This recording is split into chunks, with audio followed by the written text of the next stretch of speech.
আসসালামু আলাইকুম প্রিয় দর্শক, স্ক্রিনত যে ফোন না দেখুন এই বইল রিয়েলমি C53।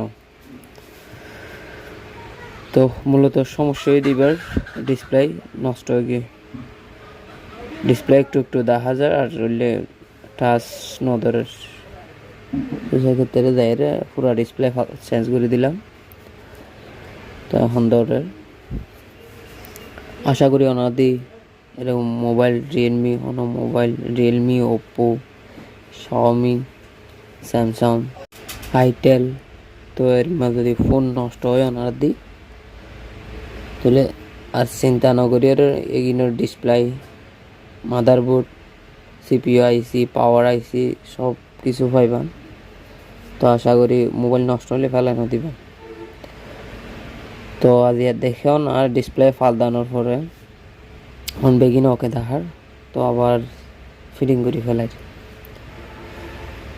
তো আগের মতো নতুন যে রিমা আছিল নতুন লইয়ের যে রিমা আছিল ফোনি বাই রিমো গিয়ে অনাসন একদম নিখুঁত ভাবে ডিসপ্লে লাগাই দিলাম। আশা করি ওনারা দিয়ে কোনো সমস্যা না হবো ফোন লইয়ের। তো তো আজ এর ভিডিও যদি ওনারা দিয়ে ভালো লাগে লাইক কমেন্ট শেয়ার করে দিবেন এবং শেয়ার করে যেন আরেক ভাই সাইটটার এখন সুযোগ করে দিবেন।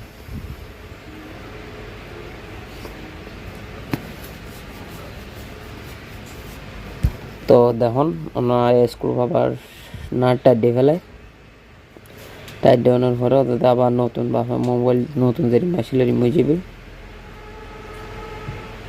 তো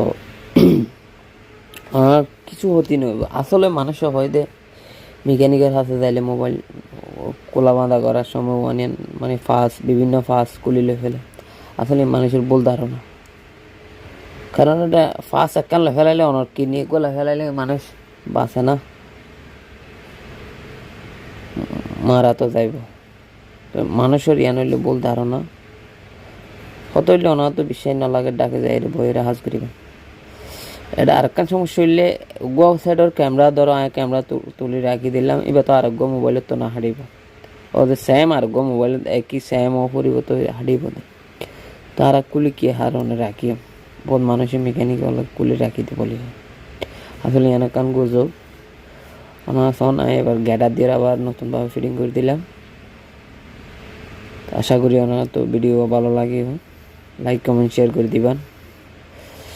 তাহলে আরোগ্য ভিডিও বানাই বললে আর আগ্রহ জাগমান করে দিবেন। ওনারা জম ফ্রেশ হয়ে গিয়ে মোবাইল একটু হালকা মানে ঘন্টা 2 ঘন্টা পরে গ্যাটার কুলি ফেলাইলে অটোমেটিকলি অত না হয় ডিসপ্লে লাগাই কিনা।